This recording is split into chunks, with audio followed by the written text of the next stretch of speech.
राह में कठिनाइयां थी पर ये आशा थी जगत को, राम वन को जा रहे हैं राम बन के लौट आए। कि राम वन को जा रहे हैं राम बन के लौट आए।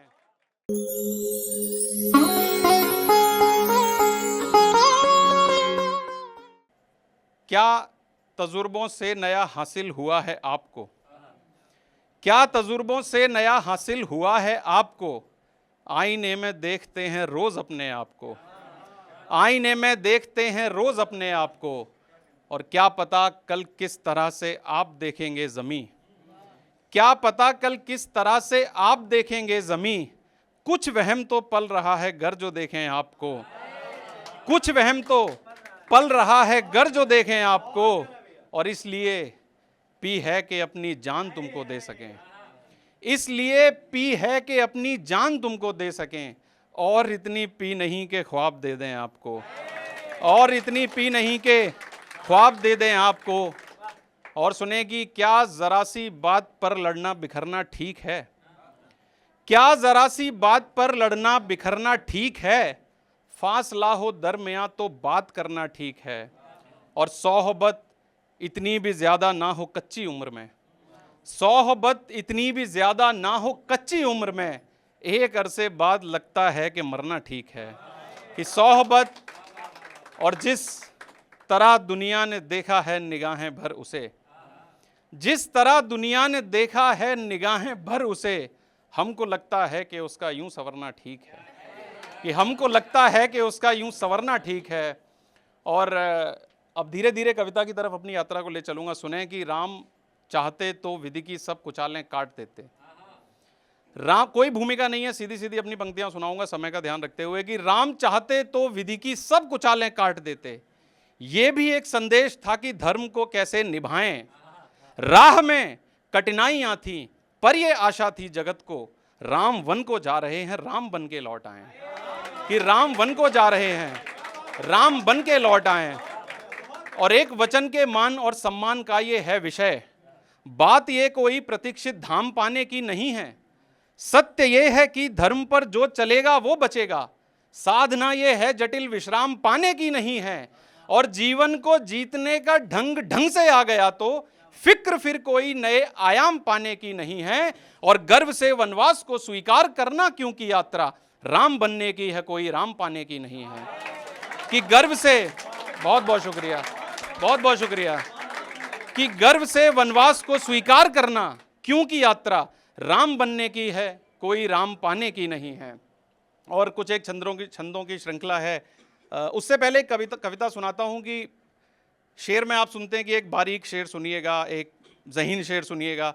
मैं एक बारीक कविता आपको सुनाता हूं, आप हो सकता है शैली से मंत्रमुग्ध हो जाएं, पर शब्दों को समझने के लिए और उसको अपने दिमाग में धारण करने के लिए शायद थोड़ा सा प्रयास करना पड़े, बट सुनिएगा, मुझे आशा है कि आप सब समझेंगे।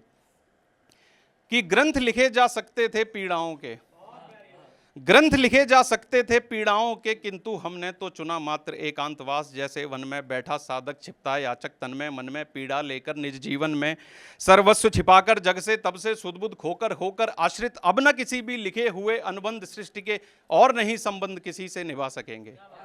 जा देख लिए अनुबंध सभी संबंध सभी प्रतिबंध सभी के सभी, अभी के अभी दिया है मौन समर्थन, कि जब तक जीवन है तन में मन में या जर्जर काया में छाया में, तब तक नहीं दिखेगा और समय भी नहीं रुकेगा, देखेगा ये प्राण त्राण में नहीं किसी भी रस में, किंतु वश में मात्र स्वयं बुद्धि के, शुद्धि के कर लेगा सारे प्रयत्न, तभी यत्नों से मुक्ति मिलती है, जलती है छाया काया में, और छाया के पश्चात उदय होता है, रोता है मन प्रारब्धों पर।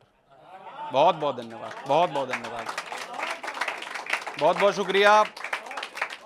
कुछ एक छंदों की श्रृंखला है हमारी। एक शायद सबसे पहले कहीं द्रौपदी की बात हुई किसी कविता में, तो एक छंदों की श्रृंखला है जो मैं सुनाना चाहता हूँ। द्रौपदी और युधिष्ठिर के बीच का एक संवाद है।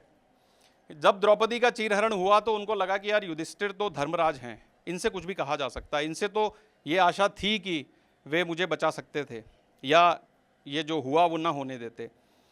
द्रौपदी कहती हैं युधिष्ठिर से कि पूर्ण राज्य कल का भले हो स्वप्न, पूर्ण राज्य कल का भले हो स्वप्न, किंतु आप दांव पे लगा सभी को आज ना बचा सके। पूर्ण राज्य कल का भले हो स्वप्न, किंतु आप दांव पे लगा सभी को आज ना बचा सके। नाम से तो धर्मराज किंतु देखते अधर्म राज में हुआ तो ये समाज ना बचा सके। धिक्कारता है ये समाज आज आपको कि पाप को पछाड़ के ये राज ना बचा सके। और व्यर्थ ही है आपका सामर्थ्य, अर्थ ही बचा है क्या जो आप द्रौपदी की लाज ना बचा सके। कि व्यर्थ ही है आपका सामर्थ्य, अर्थ ही बचा है क्या जो आप द्रौपदी की लाज ना बचा सके। और दंभ तोड़ने में ये विलंब कैसा धर्मराज, राज धर्म के निमित्त चित्त को जगाइए।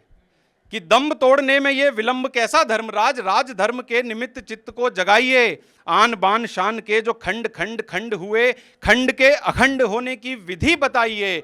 और मूर्तियों से हैं विराजमान, क्या करेंगे न्याय। और मैं भूल चुका हूं तो न्याय नहीं कर पाऊंगा, फिर से सुनिएगा। कि पूर्ण राज्य कल का भले हो स्वप्न, पूर्ण राज्य कल का भले हो स्वप्न, किंतु आप दांव पे लगा सभी को आज ना बचा सके। नाम से तो धर्मराज किंतु देखते अधर्म राज में हुआ तो ये समाज ना बचा सके।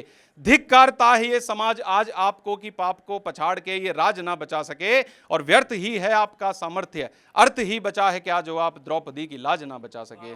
दंभ तोड़ने में ये विलंब कैसा धर्मराज, राज धर्म के निमित्त चित्त को जगाइए।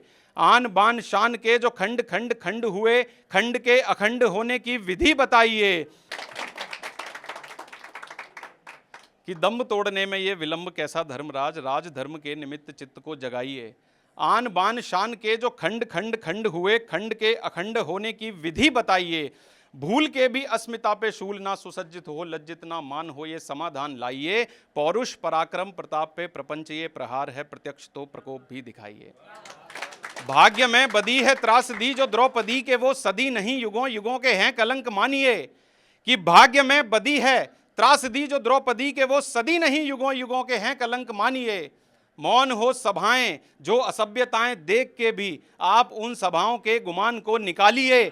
मूर्तियों से हैं विराजमान क्या करेंगे न्याय, हाय किंतु आप मेरी ओर दृष्टि डालिए। और साक्ष्य भी थे आप पाप से मिले विलाप में, तो द्रौपदी के श्राप के प्रताप को संभालिए। कि द्रौपदी के श्राप के प्रताप को संभालिए। और युद्ध है समक्ष तो विपक्ष और पक्ष के प्रत्येक दक्ष का भी धीर कक्ष डोलने लगा। कि युद्ध है समक्ष तो विपक्ष और पक्ष के प्रत्येक दक्ष का भी धीर कक्ष डोलने लगा। देख दशा द्रौपदी की वीर पुत्र पांडवों की धमनियों में बूंद बूंद रक्त खौलने लगा। और पांचजन्य की सुनी जो गूंज ले भुजाओं में, हरेक वीर अस्त्र और शस्त्र तोलने लगा। धड़ गिरे विशाल हो बेहाल देख के कपाल, काल भी तो जय जय महाकाल बोलने लगा। काल भी तो जय जय महाकाल बोलने लगा। बहुत बहुत धन्यवाद, बहुत बहुत धन्यवाद, बहुत बहुत धन्यवाद, बहुत बहुत धन्यवाद।